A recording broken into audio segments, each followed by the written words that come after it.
Halo Starletter, kembali lagi di bengkel Starno ya. Kali ini saya mau sedikit menjelaskan tentang delco pengapian. Delco di Starletter ada dua macam ya. Ada yang masih platina yang seperti ini bentuknya, dan satu lagi delco CDI yang saya nggak bisa tunjukkan ya karena masih terpasang di mobil ya. Tapi pastinya pemilik Toyota Starlet sudah tahu lah delco CDI itu seperti apa. Biasanya kabelnya cuma 4 nih. Di tengah ini nggak ada kalau yang CDI ya, karena dia koilnya udah gabung jadi satu. Tapi hal yang terpenting sih bukan masalah delco platina dan CDI, tapi masalah pemaju pengapian ya. Vakum delco ya, ini tugasnya sebagai pemaju pengapian. Pemaju pengapian dibutuhkan agar tarikan mesin lebih ringan, efisiensi bahan bakar juga lebih bisa tercapai dengan maksimal ya. Tanpa pemaju pengapian, tanpa vakum expansor seperti ini, tarikan bawah ya, itu terasa berat dan otomatis ujung-ujungnya bisa boros bahan bakar, boros bensin juga ya. Jadi setiap delco, mau dia vakum delco platina maupun vakum delco CDI, sama kerjanya. Dia akan memajukan pengapian pada saat pedal gas mulai ditekan. Dia akan memajukan pengapian sampai dengan 16 derajat untuk yang CDI. Untuk yang delco platina ini hanya sampai 16 derajat. Jadi untuk yang delco platina hanya sampai 11 derajat. Jadi ada perbedaan sebanyak 5 derajat antara vakum delco platina dengan CDI.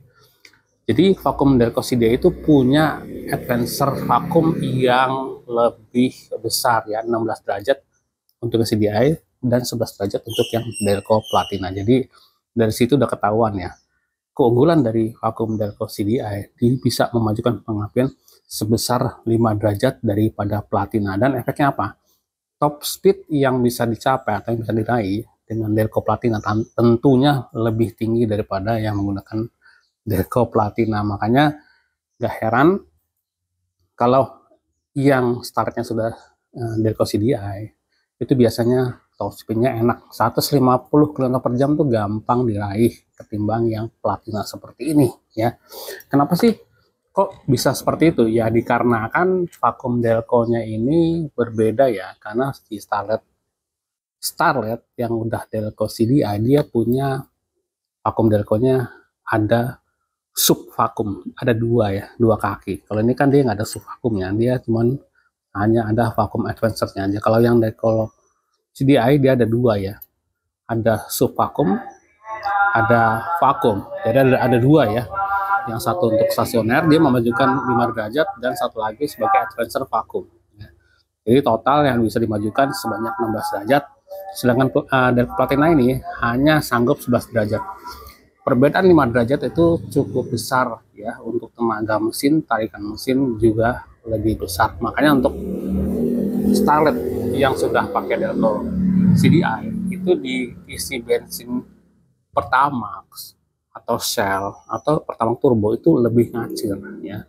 Tapi kalau untuk yang masih pakai platina seperti ini diisi Pertamax ya nggak bisa terlalu ngacir karena dia terbatas hanya 11 derajat pengapian. Jadi di dalam delco platina maupun di delco CDI itu selain dia punya vacuum expander di sini, dia juga punya vacuum expandernya ada di centrifugal atau governor namanya, centrifugal ya. Jadi ini bisa dimajukan lewat centrifugalnya. Jadi dalamnya ini ada bandul ya. Bandulnya itu pada saat putaran 3000 rpm dia akan megar, akan memajukan titik derajat pengapian. Nah disitulah fungsinya dari centrifugal. Jadi kesimpulannya adalah vacuum expander yang ada di delco ini fungsinya untuk memajukan pengapian pada saat putaran bawah sampai putaran menengah ya. Nah untuk yang centrifugal dia berfungsi mulai putaran 3000 ke atas dia baru berfungsi. Total sama sih sebetulnya 16 derajat juga, tapi untuk yang Starlet kotak yang masih platina gini maksimum untuk di 11 derajat, karena itulah perbedaan kenapa tenaga mesin yang si platina ketimbang CDI kok lebih enak yang CDI, karena dia sudah ada pemaju 5 derajatnya ya di sub vakumnya ini ya. Tapi kalau seandainya mau ganti upgrade ya, upgrade ke Delco CDI dan udah ada sub vakum, cuman masangnya nggak bener juga sama aja ya, jadi nggak akan bisa tercapai juga ya. Jadi ada 2 sub vakum, yang satu harusnya masuknya ke bagian karburator, yang satu masuknya ke intake manifold. Kalau untuk yang Delco CDI, kalau ini masuknya ke karburator aja. Jadi ini hanya mengandalkan isupan dari karburator. Nah, itu perbedaan yang terjadi ya antara Delco Platina dengan Delco CDI. Sekali lagi jadinya kalau mau ngejar top speed, tenaga lebih enak, efisiensi bahan bakar lebih bagus, mendingan di-upgrade ke Delco CDI ketimbang Delco Platina seperti ini. Keuntungannya banyak ya. Delco CDI itu ya kita udah nggak mikirin Platina lagi. Ya, pemakaiannya juga bisa bertahun-tahun tanpa penyetelan ya. Enak. Kalau Platina ini kan baru 3 bulan juga ada ganti lagi dan segala macam. Nah, itu yang jadi masalah ya. Jadi baiknya sih memang di-upgrade ke Delco CDI. Tapi kalau udah di-upgrade ke Delco CDI, bisa nggak dikembalikan ke Platina? Bisa. Makanya kalau udah di-upgrade Delco, yang lama itu jangan dibuang, disimpan. Nanti untuk suatu saat kalau Delco CDI-nya rusak, itu kita bisa kembalikan ke Platina untuk kondisi yang darurat. Karena kelemahan satu-satunya Delco CDI itu biasanya mati ya, bagian igniternya mati, bisa dari igniternya atau bisa dari spool yang gulung ya, itu mati. Itu kalau udah mati ya sudah nggak bisa diakalin sama sekali. Beda dengan Delco Platina ya, Platina bisa kita amplas ya, tapi kalau Delco CDI mati itu nggak bisa kita akalin. Kita harus beli barangnya, beli spare part ya, entah igniternya, entah dari coilnya, generator kit yang namanya, atau spoolnya itu harus kita ganti. Hanya banyak kasus untuk yang Delco CDI ini banyak yang mati mendadak, yang bikin mobil itu jadi nggak bisa jalan, ya mau nggak mau harus di towing atau ditarik ya.